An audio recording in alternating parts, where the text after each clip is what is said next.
Meu nome é Fernanda Brenner, eu sou diretora artística do Pivô, uma associação cultural sem fins lucrativos, fundada em 2012 no Copan. Eu sou de São Paulo e o Pivô está em São Paulo. O Pivô, como instituição, tem um pensamento artístico envolvido em cada área do projeto, né? Ele foi pensado e ele é gerido por artistas, então eu acho que isso aqui não seria possível se eu tivesse algum dia na minha vida parado para fazer um business plan do que significa gerir um espaço desse tamanho, né? Então a gente, quando começou, foi em 2011 com uma exposição de 30 artistas jovens, super informal, e tudo que aconteceu no Pivô, assim, esse espaço ficou abandonado durante 20 anos, né? Então essa primeira exposição teve um pouco o objetivo de reativar e devolver esse espaço para a cidade, mas tudo que aconteceu no sentido de construção do Pivô como instituição, partiu de observar artistas, né? Então a gente colocou os artistas aqui dentro, eu inclusive comecei a trabalhar aqui como artista e fui meio deixando de lado o Pivô como uma plataforma artística para mudar para o lado da gestão.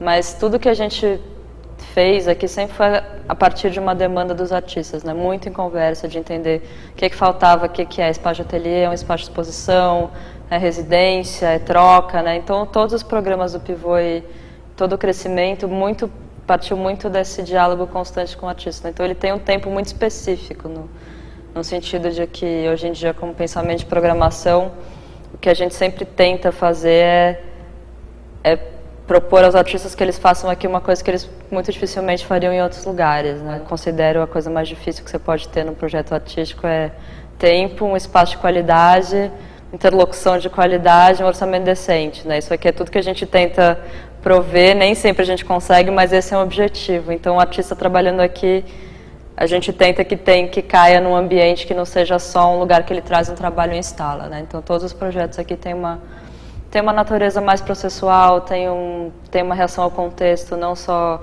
arquitetônico como sociopolítico do Pivô, do centro de São Paulo, né? Apesar de ter uma programação não só local, ela é internacional e é intergeracional, sempre tem uma ideia de pensar um contexto e de reagir ao que está acontecendo nesse espaço que é muito específico.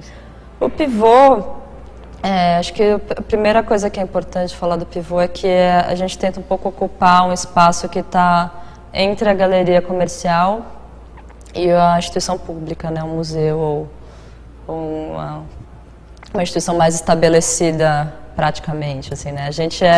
Eu considero o Pivô uma instituição, que é uma coisa importante de falar, né? Não é.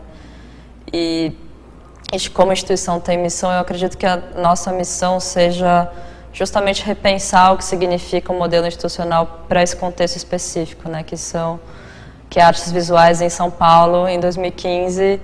Então todas as demandas e o que falta, o que é que precisa. Então a gente tenta justamente não só repensar isso em termos de programação, mas em termos de que tipo de suporte os artistas precisam, né? Então a gente trabalha sempre para os artistas em primeiro lugar, né? Então para tentar viabilizar projetos que não seriam possíveis numa galeria por conta de pressões variadas de mercado ou num espaço institucional mais estabelecido, que você tem uma série de burocracias para trabalhar. Enfim, aqui o que a gente tenta é justamente criar esse ambiente de trocas e de uma interlocução mais fluida, né, com os artistas. Então acho que a missão é um pouco essa, e tentar entender até onde, tentar justamente replicar a autonomia que os artistas têm em termos de pensamento para o público, né? Então a gente é um pouco esse elo entre a liberdade artística e sempre repensando como é que a gente representa isso para o público, né? Então é um ambiente muito diferente e que várias pessoas nunca visitaram, né? Assim, na Europa tem um monte, nos Estados Unidos também, mesmo na América Latina, mas em São Paulo ainda é uma coisa um pouco inédita, esse tipo de instituição, né? Que seria, sei lá, um Kunsthalle, um non-profit space, ou mesmo um programa de residências mais estabelecido. Aqui ainda é muito falho essa área, né, no Brasil, enfim. Então, hoje em dia, a gente tem 5 programas que tentam um pouco abarcar tudo que está presente num processo artístico, né, da ideia até o período visível de um trabalho que é a exposição. E, enfim, a gente tem um programa no térreo, que é um programa de intervenções e instalações para jovens artistas com até 10 anos de carreira, que chama Hello Again. No andar do meio, a gente tem o programa de exposições, que são 3 ou 4 exposições por ano, já para artistas em meio de carreira ou curadorias e coletivas. E lá em cima, onde são os estudos, a gente tem um programa que chama Pivô Pesquisa, que é uma plataforma de pesquisa e geração de conteúdo em arte. Então, é tudo que não é uma exposição, acontece lá em cima. Então, são residências, workshops, palestras, estúdios temporários. A gente também tem uma marcenaria e faz com que a gente seja autossuficiente em produção e montagem de exposições. Então, e além disso, tem um outro programa que chama Pivô Recebe, que é que a gente abre um espaço para propostas que não são pensadas e produzidas pelo Pivô. Então, a gente articula uma série de parcerias com galerias, com outras instituições, com artistas, com curadores, que tem um espaço para receber projetos externos, né? Então é assim que a gente articula. As galerias estiveram muito tempo focadas em trazer artistas jovens, artistas meio de carreira, internacionais, que as instituições ou não estão interessadas ou não têm fôlego para trazer. Então eu sempre via as galerias como aliados muito importantes. Então desde o começo a gente trabalhou em parceria com galerias. Eu tenho uma série de amigos galeristas que inclusive são muito importantes no diálogo do Pivô no pensamento de construção de cena, né? Então eu acho que a gente trabalha para a mesma coisa, tanto o Pivô como a galeria, como o museu. A gente quer que exista uma comunidade artística, uma cena cultural estabelecida no Brasil que é bom para todo mundo, né? Então eu acho que você precisa de todos esses agentes para ter um mercado de arte saudável, né? Curador, colecionador, o espaço sem fins lucrativos. Então ter galeristas no conselho é sempre bom, porque eu adoro ter uma perspectiva de mercado aqui dentro, né? Mas para a gente o que é importante é entender o que é inegociável, né? Até onde o mercado entra, né? Então a gente nunca, assim, todas as parcerias que a gente já fez com galerias, uma galeria nunca trouxe um artista e falou: vou fazer uma exposição desse artista. Sempre é a gente que busca o artista que está na galeria, e a galeria ajuda a viabilizar. Hoje em dia até menos, mas a gente ainda tem galerias muito envolvidas no processo por uma afinidade de pensamento, e acho que assim, não acredito que seja um conflito de interesse assim, nesse caso. O Pivô, hoje em dia, tem uma economia interna bem específica. Assim, né? A gente tem o espaço cedido em comodato. Isso significa que a gente assumiu os custos fixos do espaço, mas não tem aluguel. Mas os custos fixos do espaço são bastante altos, né? Então, como a gente fez essa economia interna que faz com que os custos fixos do imóvel sejam gerados pelo Pivô e a gente capta para a programação. Então, a partir dessa economia faz com que o Pivô não feche. Mas não significa que a gente vai ter programação, né? A programação depende quase que exclusivamente hoje em dia da Lei Rouanet. Então a gente tem um plano anual aprovado na Lei Rouanet e capta. Então a gente tem empresas, tem pessoas físicas que apoiam o Pivô com Lei Rouanet. A gente tem um programa de sócios, né, de membros, que vai de doações de R$60 até R$10.000 por ano, com uma série de contrapartidas. É um programa, né, que chama Amigos do Pivô, que é super importante. A gente aluga o espaço bastante, assim, para evento, foto de moda, comercial. Isso é uma receita importante também do espaço. Os artistas no ateliê também contribuem um pouco com uma taxinha para ajudar com limpeza, internet, conta de luz. Então, tudo isso é meio rateado no próprio espaço. A gente aluga alguns espaços físicos do Pivô, né? Tem uma sala alugada, tem um restaurante lá embaixo. Então, hoje em dia, o custo fixo do espaço é gerado no espaço.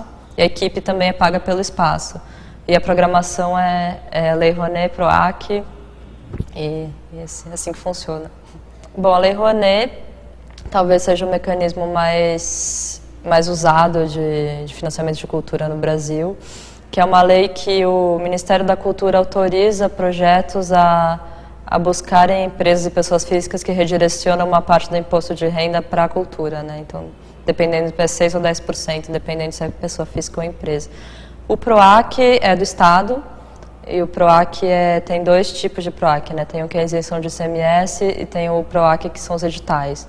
Então a gente aplica para os editais. O ICMS a gente ainda não faz, mas é uma ideia de fazer o ano que vem. Que são basicamente as ferramentas de captação de recursos que tem no Brasil, assim, pelo menos as principais. Eu acho que São Paulo, como eu falei antes, tem... Para mim, a graça de trabalhar em São Paulo é que tem muita coisa por fazer ainda, né? Então, eu acho que qualquer iniciativa que tenha em arte é muito bem-vinda, no sentido de que a gente ainda precisa criar essa cena independente ou autônoma, ou que palavra cair melhor aí. E tem, especialmente no centro de São Paulo, tem uma série de imóveis abandonados ou com aluguéis baratos, que cada vez mais estão sendo ocupados por artistas, por coletivos, por jovens designers. Eu acho que esse momento é muito positivo, no sentido de que eu acho que as pessoas vão dando exemplos de que dá para viabilizar. Talvez o espaço do tamanho do pivô já é uma coisa bem mais específica, né? Então isso aqui é todo um contexto muito específico, mas espaços menores, tem uma série de exemplos, né? O Aurora, mesmo uma iniciativa como o Coletor, que vai pegando espaços e fazendo. Tem uma série de pessoas pensando que é possível repensar um modelo institucional, né? Artistas, ou aí uma galeria que mesmo sendo comercial tem já uma outra abordagem, já pensa de um outro jeito, né? Já vende trabalhos para reverter, é um espaço... Então está cheio de espaços híbridos e uma série de pessoas pensando modelos de gestão que eu acho que é um momento muito rico, assim, né? E é possível, é difícil, como qualquer coisa em cultura no Brasil. Eu acho que precisa de uma grande porcentagem de idealismo e dedicação, mas enfim, acho que as pessoas que trabalham com cultura meio que já vêm com isso no DNA, né? Então,